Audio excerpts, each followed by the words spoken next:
शुरुआत जो है अभय जी मैं आपसे करूंगा, क्योंकि एक बहुत बड़ा आरोप जो है वो लगाया गया है कांग्रेस पार्टी पर, और ये है कि कश्मीरी पंडितों के साथ जो कुछ हुआ उसमें कांग्रेस पार्टी जिम्मेदार है। ये बात गृह मंत्री भी कह रहे हैं, अलग अलग मंच से तमाम जो बड़े नेता हैं वो खुलकर कह रहे हैं। इसको काउंटर कैसे करेंगे आप? नमस्कार शुभांकर जी, मैं देश के गृह मंत्री जी को कहना चाहता हूं कि अब स्याही तो मिटा दो, पहले हम इल्जाम लगाने। गृह मंत्री जी अपने गृह मंत्रालय की फाइल उठाकर देखिए ना, रक्त रंजित सत्य आपको वहां मिल जाएगा। जब जब केंद्र में भारतीय जनता पार्टी की सरकार रही है, कश्मीर में पंडितों का नरसंहार हुआ है। अमित शाह साहब, मैं बहुत दिनों की बात नहीं करता हूँ, 32 साल के नहीं, अभी तो उठाकर देखिए ना।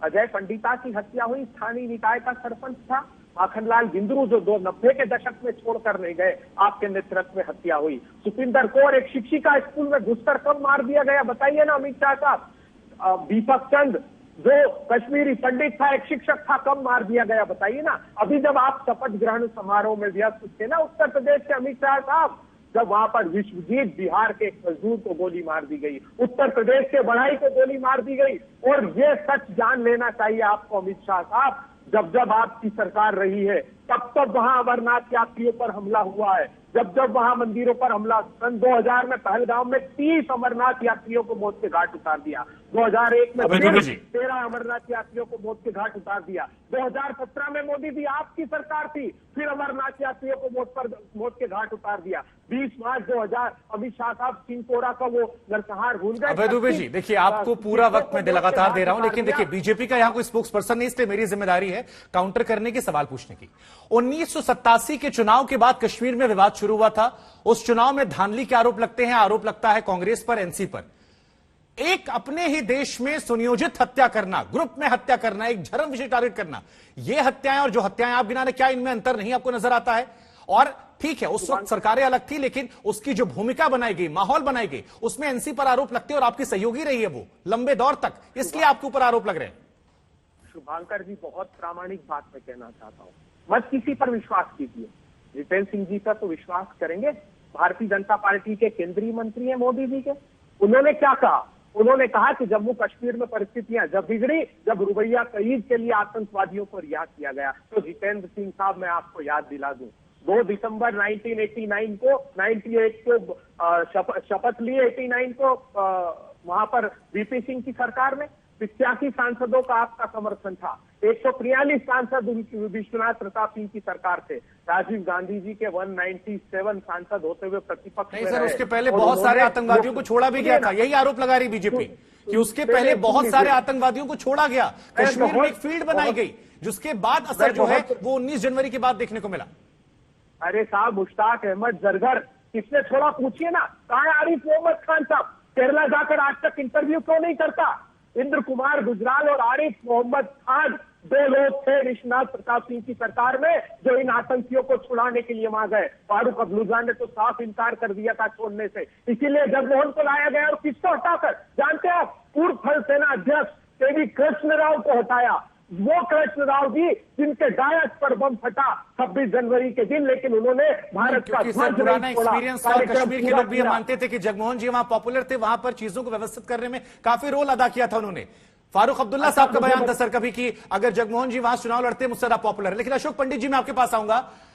ये जो शुरुआत हमने जहां से की कि जब ये धर्म और सियासत का कॉकटेल होता है, ये बड़ा खतरनाक होता है। क्या कश्मीर में यही हुआ? और जो आरोप बीजेपी लगा रही कांग्रेस पर, इससे कितना इत्तेफाक आप रखते हैं?